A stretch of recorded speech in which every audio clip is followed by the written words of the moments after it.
नमस्कार, आपण पाहत आहात YBN न्यूज मराठी. तुमचा आवाज बनेल आता तुमची ताकद. छत्रपती संभाजीनगर शहरामध्ये राहणारे राजाभाऊ उत्तम लोंढे वय 60 जे डॉक्टरेट झालेले होते, HD होते, ते अभियांत्रिकी विद्यालय ते सिव्हिलचे आणि नुकतेच ते शासकीय नोकरीतून रिटायर झालेले होते. त्यांचे दोन मित्र होते, विशाल राठोड आणि आकाश पवार. यांच्या मदतीने मागच्या महिन्यामध्ये ते 5 तारखेला दौलताबाद येथे एका फार्म हाऊसवरती पार्टी करता गेलेले होते आणि पार्टीवरून आल्याच्या दिवशी रात्री, त्या दिवशीच्या रात्रीपासून ते मिसिंग मध्ये होते आणि त्यांचे बंधू जे आहेत, त्या बंधू उत्तम लोंढे यांनी बार्शी, सोलापूर या ठिकाणी येऊन या ठिकाणी गुन्हा दाखल मिसिंग कंप्लेंट दाखल केलेली होती. उस्मानपुरा पोलीस स्टेशनचा तपास चालू होता आणि त्याचबरोबर पॅरलल क्राईम ब्रांचची टीम देखील त्याचा तपास करत होती.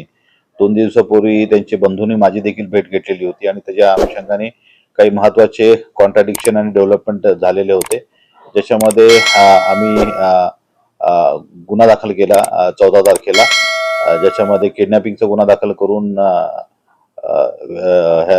याच्यामध्ये जे प्रमुख आरोपी आहेत विशाल राठोड आणि आकाश पवारांना अटक केलेली होती. ज्याच्यामध्ये नंतर गुन्ह्याच्या तपासामध्ये त्या अटकेमध्ये चौकशी करता त्यांनी जे मयत राजाभाऊ लोंढे आहे यांचा मर्डर केल्याचं निष्पन्न झालं.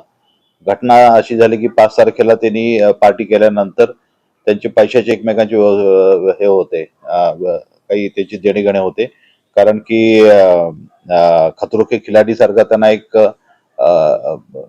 गेम त्यांना चॅनल करता एक डेव्हलप करायचा होता. त्याच्याकरता त्यांनी पैसे त्यांना दिलेले होते आणि त्याच्यातून पैसे परत न करता असल्यामुळे त्यांचे वाद होत होते आणि त्या अनुषंगाने रात्री वाद झाल्यानंतर राजाभाऊ लोंढेकडे जर त्यांचं स्वतःकडे वेपन होतं, ते वेपन आरोपींनी काढून घेतलं आणि त्या वेपननी त्यांच्या डोक्यामध्ये गोळी घालून त्यांनी त्यांचा खून केला. दौलताबाद ते शहरामध्ये येत असताना रस्त्यात आणि डेड बॉडी गाडीमध्ये ठेवली त्यांची. त्याचबरोबर ती शहरात विविध ठिकाणी गाडी घेऊन मोबाईल स्विच ऑफ करून त्यांनी वेगवेगळ्या ठिकाणी गेल्यासारखं त्यांनी बनाव निर्माण केला. घरी गेल्याचं दाखवलं, परंतु सिग्मा हॉस्पिटलपर्यंत त्यांना घेऊन गेल्याचं दाखवलं, परंतु ते त्यांना हॉस्पिटलमध्ये पण घेऊन गेले नाहीत आणि अगोदरच त्यांनी 2-3 दिवस अगोदर त्यांनी JCP वाल्याची एका मदत घेऊन आम्हाला गुप्तधन मिळतंय, आपल्याला मिळेल ह्या हेतूने त्यांनी एका ठिकाणी 2 खड्डे देखील खणून घेतले होते, जेणेकरून खून केल्यानंतर त्यांची डेड बॉडी त्या ठिकाणी पुरण्यात येईल. तर त्या ठिकाणी नंतर त्यांचा आणखीन एक मित्र आहे करण विलास आडे, त्याची मदत घेऊन त्यांनी त्या ठिकाणी ती डेड बॉडी पहाटेच्या सुमारास जाऊन ती पुरली आणि त्याच्यानंतर परत JCP ला बोलून दुसऱ्या दिवशी त्यांनी तो खड्डा देखील संपूर्ण बुजवून टाकलेला होता. परंतु क्राईम ब्रांचच्या टीमने अथक परिश्रम करून त्याच्यामध्ये अतिशय चांगली कामगिरी केली आणि त्याच्यामध्ये 3 आरोपींना अटक केलेला आहे आणि हा खुनाचा गुन्हा डिटेक्ट केलेला आहे.